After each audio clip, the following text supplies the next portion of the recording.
नमस्कार दोस्तों, स्वागत है आप सभी का आज के मुख्य समाचार में। तो चलिए जानते हैं दिन भर की 25 बड़ी खबरों को फटाफट अंदाज में। पर आगे बढ़ने से पहले वीडियो को लाइक और चैनल को जरूर सब्सक्राइब करें, साथ में लगे नोटिफिकेशन को ऑन करें। चलिए वीडियो स्टार्ट करते हैं। जी हां, आपको बता दें कि संसद के बजट सत्र से पहले सोमवार को दिल्ली में सर्वदलीय बैठक हुई। इस बैठक में 27 दलों के नेता मौजूद रहे हैं। मीटिंग के बाद केंद्रीय संसदीय कार्य मंत्री प्रहलाद जोशी ने बताया कि सर्वदलीय बैठक में आज 27 दलों के 37 नेताओं ने भाग लिए हैं। उन्होंने कहा कि आज की मीटिंग अच्छी रही है। मैं सदन को अच्छे से चलाने के लिए विपक्ष का सहयोग चाहता हूँ। जी हाँ, केंद्रीय संसदीय कार्य मंत्री प्रहलाद जोशी ने कहा कि हम सभी मुद्दों पर चर्चा के लिए तैयार हैं।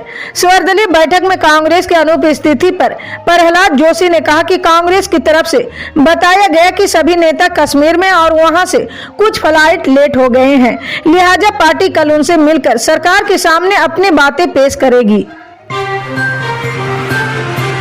जी हाँ, आपको बता दें कि त्रिपुरा की 60 विधानसभा सीटों के लिए 16 फरवरी को वोट डाले जाएंगे। सत्ताधारी भारतीय जनता पार्टी ने सत्ता बरकरार रखने के लिए अपनी रणनीति को अंतिम दे दिया है, तो वहीं सीपीएम भी बीजेपी को सत्ता से बेदखल कर 5 साल का वनवास समाप्त करने की कोशिश में जुटी है।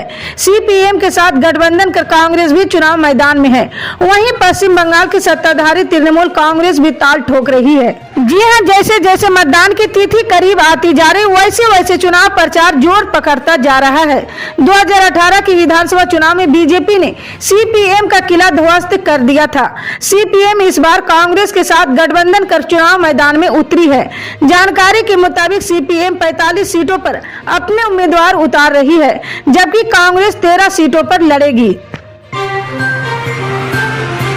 जी हाँ, आपको बता दें कि प्रधानमंत्री नरेंद्र मोदी ने अक्सर देश की नारी शक्ति का आह्वान किए हैं और महिलाओं को भाजपा की मुख्य मतदाता के रूप में पहचाने हैं। जी हाँ, उन्होंने अपने 2022 के स्वतंत्रता दिवस के भाषण में महिलाओं का सम्मान करने का आह्वान किए। पिछले अप्रैल में भाजपा स्थापना दिवस पर पार्टी कार्यकर्ताओं को संबोधित करते हुए पीएम मोदी ने कहा था कि महिलाओं के लिए सरकार की नीतियों और कल्याणकारी उपायों ने उन्हें आत्मविश्वास दिए हैं और उन्हें वफादार भाजपा मतदाता बनाया है। जी हाँ, आपको बता दें कि लोकसभा चुनाव 2024 से पहले सभी राजनीतिक दलों ने अपने अपने सियासी समीकरणों को साधना शुरू कर दिए हैं। प्रधानमंत्री नरेंद्र मोदी के नेतृत्व में बीजेपी लगातार तीसरी बार सत्ता में वापसी की कोशिश कर रही है। वहीं कांग्रेस ने भारत जोड़ो यात्रा के सहारे खिसकती सियासी जमीन को फिर से मजबूत बनाने में कोई कसर नहीं छोड़ी है। वहीं टीआरएस नेता केसीआर के नेतृत्व में तीसरे मोर्चे की सुबुगाहट ने भी बहुतों की बेचैनी बढ़ा दी है। जी हाँ, आपको बता दें कि देश के प्रधानमंत्री नरेंद्र मोदी के भाषणों को आपने भी सुना ही होगा। जी हाँ, प्रधानमंत्री मोदी को अक्सर अपने भाषणों में अपनी मां का जिक्र कर भावुक होते भी देखा होगा। कुछ इसी तर्ज पर सोमवार को श्रीनगर के शेरे कश्मीर स्टेडियम में राहुल गांधी भी अपनी दादी और पिता को याद कर भावुक हो गए थे। करीब 40 मिनट से ज्यादा तक चले इस भाषण में राहुल गांधी ने इमोशन की चिप पर न सिर्फ कश्मीर बल्कि कश्मीरियत के साथ देश के तमाम राज्यों को जोड़ते हुए गंगा जमनी तहजीब का उदाहरण भी दिए हैं। सियासत में चर्चाएं अब इस बात की हो रही कि क्या राहुल गांधी भी मोदी की तर्ज पर इमोशनल कार्ड के माध्यम से जी हाँ देश के लोगों से सीधे जुड़कर पार्टी को आगे ले जा पाएगी। जी हाँ, आपको बता दें कि कोरोना महामारी के बुरे दौर से गुजर चुकी दुनिया के लिए कोविड-19 की चिंता से पीछा छुड़ाना मुश्किल रहेगा। विश्व स्वास्थ्य संगठन ने कहा कि ये अंतर्राष्ट्रीय चिंता का विषय बना हुआ है। कोरोना महामारी के चरम पर होने के 3 साल से लेकर आज यानी 30 जनवरी सोमवार को WHO की तरफ से आया ये सबसे हाई लेवल का अलर्ट है। विश्व स्वास्थ्य संगठन ने चेतावनी दी कि कोविड-19 अंतर्राष्ट्रीय चिंता का एक सार्वजनिक स्वास्थ्य आपातकाल बना हुआ है।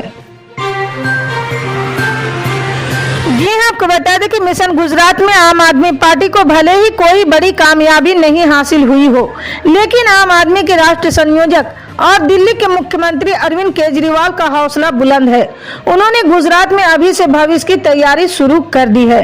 इसके लिए उन्होंने बड़ा दांव चला है। आम आदमी ने शनिवार को आदिवासी विधायक चेतर वसावा को गुजरात विधायक दल का नेता नियुक्त किए हैं और हेमंत खावा को उप नेता की जिम्मेदारी दी गई है। जी हां, 182 सदस्य गुजरात विधानसभा में आम आदमी के पास सिर्फ 5 विधायक है, जबकि बीजेपी के पास 156 और कांग्रेस के पास 17 विधायक है। जी हां, आपको बता दें कि जेडीयू के साथ कभी गठबंधन नहीं करने की बीजेपी के स्टैंड पर नीतीश कुमार का बड़ा बयान सामने आया है। नीतीश कुमार ने कहा कि हमें मर जाना कबूल है, लेकिन बीजेपी के साथ जाना नहीं। नीतीश कुमार ने कहा कि मैं बीजेपी के पास नहीं गया, बल्कि बार बार उनके नेता मेरे पास आए हैं और उनके साथ मिलकर सरकार बनाई। अब हम गठबंधन के साथ हैं तो इसे भड़काने के लिए कुछ कुछ बोल रहे हैं। नीतीश कुमार ने बीजेपी पर हमला करते हुए कहा कि 2024 के चुनाव में सब कुछ पता चल जाएगा। जी हां, नीतीश कुमार राष्ट्रपिता महात्मा गांधी की पुण्यतिथि में शामिल होने आए थे। इसी दौरान मीडिया कर्मियों ने सीएम से सवाल किए हैं कि बीजेपी ने कहा है कि अब कभी भी नीतीश कुमार के साथ नहीं जाएंगे। इस सवाल पर नीतीश कुमार झुंझला उठे हैं और तल्ख अंदाज में अपनी बात रखी है। प्रेस से बातचीत के दौरान नीतीश कुमार ने ताल ठोकने के अंदाज में कहा कि ये बात आज जान लीजिए कि अब मुझे मर जाना कबूल है, उनके साथ जाना हमको कभी कबूल नहीं है। ये सब बोक्स बात है, काहे के लिए बोल रहा है? हिम्मत और मेहनत करके बार बार हमको लाया, हम कभी नहीं गए हैं।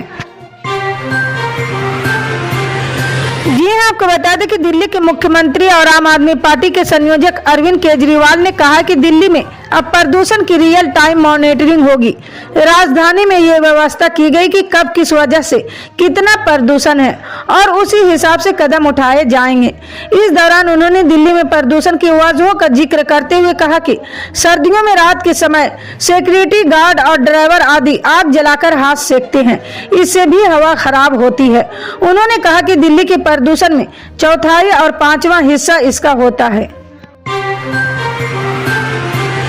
जी हां, आपको बता दें कि केंद्रीय मंत्री नितिन गडकरी ने सोमवार को कहा कि 15 साल से पुराने 9 लाख सरकारी वाहनों को 1 अप्रैल के बाद सड़क पर चलाने से प्रतिबंधित कर दिया गया है। इनके स्थान पर नए वाहन लाए जाएंगे। ये वाहन केंद्र और राज्य सरकारों, परिवहन निगमों और सार्वजनिक क्षेत्रों के उद्यमों में लगे हुए हैं। उद्योग मंडल की फिक्की के एक कार्यक्रम को संबोधित करते हुए गडकरी ने कहा कि सरकार ethanol, methanol, bio CNG, bio LNG और इलेक्ट्रॉनिक वाहनों के उपयोग को सुविधाजनक बनाने के लिए कई कदम उठा रही है। सड़क परिवहन और राजमार्ग मंत्री ने कहा कि हमने 15 साल से ज्यादा पुराने 9 लाख से अधिक वाहनों को कबाड़ में बदलने की मंजूरी दे दी है। जी हां, आपको बता दें कि मौसम विभाग ने सोमवार को अपने बयान से संकेत दिए कि आने वाले दिनों में लोगों को बारिश और ठंड से निजात मिल सकती है।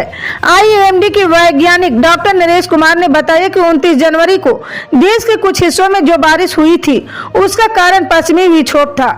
इसके साथ ही उन्होंने पंजाब, हरियाणा, उत्तर प्रदेश और दिल्ली में आज भी बारिश होने की संभावना जताई है। हालांकि राहत की बात यह कि कुछ दिनों के बाद तापमान में इजाफा होना शुरू हो जाएगा। मौसम विभाग के वैज्ञानिक ने कहा कि आने वाले दिनों में शीतलहर की कोई उम्मीद नहीं है। 2-3 दिनों तक तापमान में कमी आ सकती है, उसके बाद तापमान में बढ़ोतरी होगी। जी हां, आपको बता दें कि श्रीनगर में भारी बर्फबारी के बीच कल कांग्रेस की भारत जोड़ो यात्रा का समापन समारोह हुआ था। कांग्रेस ने शेरे कश्मीर क्रिकेट स्टेडियम में यात्रा के समापन के अवसर पर एक मेगा रैली का आयोजन किए थे। जी हां, इस दौरान प्रियंका गांधी ने अपने संबोधन में कहा कि जब मेरे भाई कश्मीर की तरफ आ रहे थे तो उन्होंने मुझे और मेरी मां को संदेश भेजा था। उन्होंने कहा कि मुझे लगता है कि मैं अपने घर जा रहा हूं। जब यहाँ के लोग मुझसे गले मिलते हैं तो उनकी आंखों में आंसू होते हैं, तब लगता है जैसे उनका दर्द मेरे सीने में समा रहा है। प्रियंका गांधी ने कहा कि हर हिंदुस्तानी देश में एकता और शांति चाहता है। जो राजनीतिक आज देश में चल रही है उस राजनीतिक से देश की भलाई नहीं हो सकती है। जो राजनीतिक बांटती है, तोड़ती है, वो देश का नुकसान करती है। इसी तरह की पल पल के अपडेट जानने के लिए जुड़े रहे हमारे न्यूज इंडिया के साथ। मिलते हैं अगली बड़ी खबर में, तब तक के लिए जय हिंद।